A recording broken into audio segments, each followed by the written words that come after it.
Assalamualaikum warahmatullahi wabarakatuh. A'udzubillah, bismillah, alhamdulillah, wassalatu wassalamu ala rasulillah wa ala alihi wa sahbihi wa mawalah, la hawla wa la quwata illa billah. Pemirsa dimanapun Anda berada, semoga kita dalam keadaan sehat walafiat dan selalu dalam lindungan Allah Subhanahu wa ta'ala. Berjumpa lagi dalam acara Hikmah Kamilah, memperindah nafsani dan rohani. Saya bersama Pak Kiai Misbah. Kesempatan kali ini akan membahas atau akan membawakan tema tentang sukses dengan 5M. Kepada beliau saya persilakan. Ya. Judulnya antik ini Pak Ustadz. Ya. Sukses dengan 5M. Ya. 5M itu apa saja sebetulnya? M pertama itu adalah manusia, manusia. M yang kedua money, modal. M yang ketiga mesin, alat penggerak. M yang keempat metode. Dan M yang kelima marketing. Saya ambilkan ayat 77 surah Al-Qasas. A'udzu billahi minasyaitonir rajim. Wabtaghi fima ataqallahu ad-daral akhirata wa la tansa nasibaka minad dunya wa ahsin kama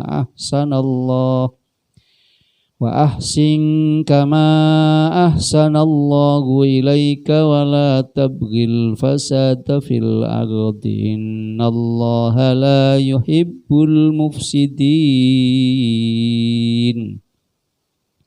Wabtaghi, dan carilah, fima, di dalam segala sesuatu, atakallahu, yang Allah Ta'ala telah memberikan kepadamu, ad-darul akhirata, kehidupan di akhirat.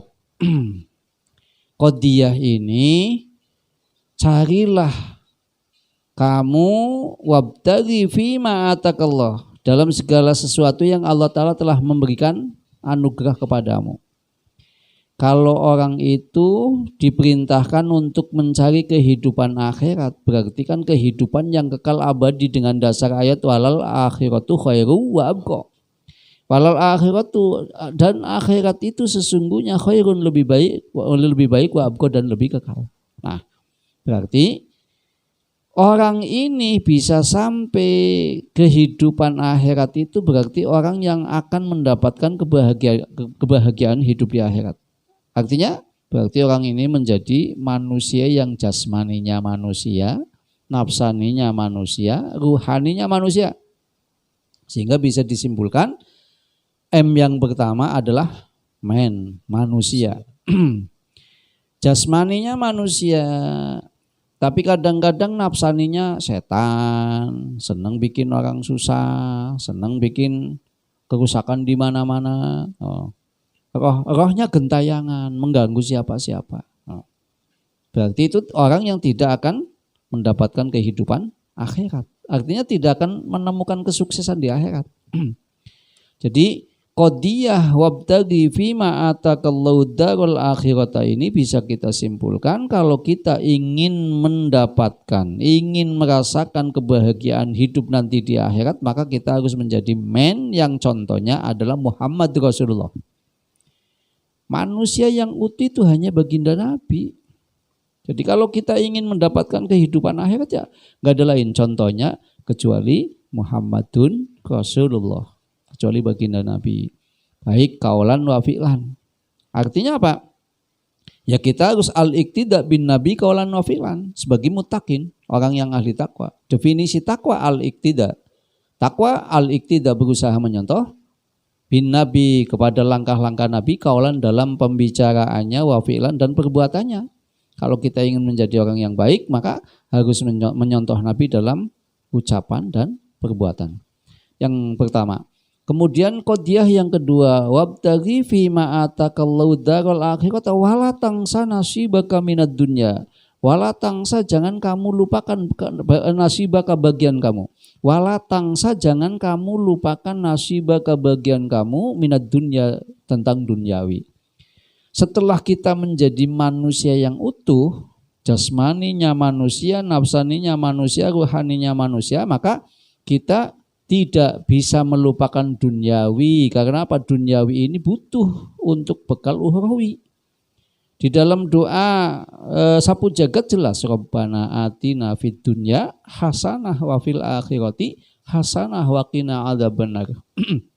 Justru kalau menurut ulama ahli ilmu wado, dalam doa Rabbana atina fid dunya ini, fid dunya hasanah berarti apa? Kita harus mendahulukan duniawi. Mendahulukan duniawi, yang duniawi ini bukan menjadi tujuan pokok. Mendahulukan duniawi, yang duniawi ini nanti sebagai alat, sebagai sarana dan prasarana untuk kita bisa ibadah kepada Allah dengan khusyuk. Kalau orang hartanya banyak, ahli ibadah itu khusyuk ibadahnya khusyuk. Karena apa? Nggak mikir apa-apa. Sehingga di sini bahasanya ya fid dunya hasanah. Dunia yang hasanah itu termasuk apa? Istri solihah, suami soleh, anak-anak solihah, hartanya melimpah, itu namanya fid dunya hasanah. Ini yang dalam qadiyah ini, wala tangsa nasibaka minat dunya, jangan kamu lupakan bagianmu tentang duniawi. Yang kedua berarti itu sudah betul dari money ya, modal ya. Kemudian yang ketiga, mesin, alat penggerak. Alat penggerak ini wala tangsa nasibaka minad dunya wa ahsin kama ahsanallahu ilaik. Wa ahsin, berbuat baiklah kamu, kama ahsanallahu ilaika, sebagaimana Allah Ta'ala telah berbuat baik kepadamu.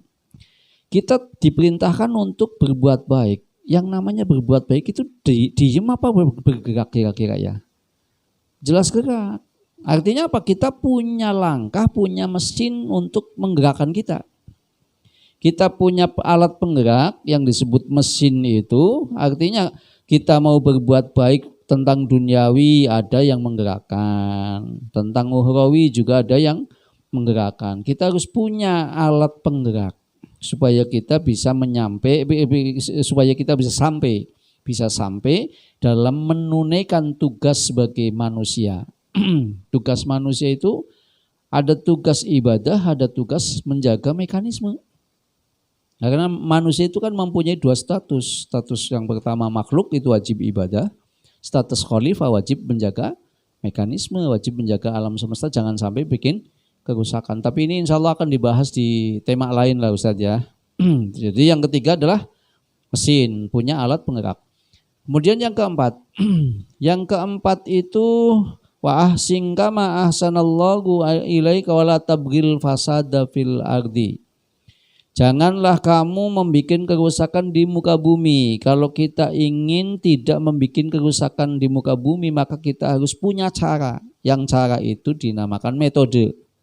Nah, metode orang yang baik itu adalah metode yang senantiasa berdasarkan Al-Quran, berdasarkan Al-Hadits, berdasarkan Al-Ijma dan Al-Qiyas. Itu yang kita pahami.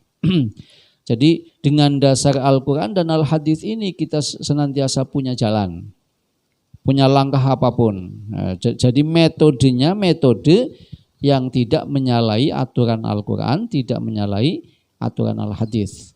Itu yang keempat. Kemudian yang kelima itu marketing, pemasaran. Pemasaran itu apa? Berarti kita harus punya penyampaian kepada lawan bicara. Dengan apa? Dengan dasar di situ innallaha la yuhibbul mufsidin. Kita kalau ingin menjadi orang yang baik di dalam penyampaiannya, di dalam pemasaran kita, maka kita harus tidak boleh menyalahi aturan Al-Quran, tidak boleh menyalahi aturan Al-Hadits. Contohnya adalah Rasulullah. Kita punya langkah mengenalkan kepada masyarakat, memasarkan kepada masyarakat, memasyarakatkan kebaikan. Nah, artinya ada marketing, pemasaran ini yang dimaksud pemasaran adalah penyampaian. bahasa majas. Penyampaian kita untuk penawaran itu termasuk pemasaran bukan? Penawaran itu pemasaran kan termasuk. Nah, itulah sehingga ayat 77 surah Al-Qasas ini ketika dipahami dengan pemahaman yang bersifat global dan ekonomi ya, itu jelas akan punya kesimpulan seperti tadi. Jadi orang ingin sukses maka harus menjadi manusia yang utuh. Contohnya Rasulullah. Kemudian setelah menjadi manusia yang utuh harus punya modal. Modalnya apa? Kejujuran. Alif, ilmu alif. Kemudian ada alat penggerak, ada metode, dan ada marketing atau pemasaran. Insya Allah kita akan bisa sukses. Ya demikian Ustaz. Ya demikian penjelasan dari tema sukses dengan 5M. Manusia, money, mesin, metode, dan yang terakhir marketing. Nah, saya selaku presenter pamit undur diri. Wassalamualaikum warahmatullahi wabarakatuh.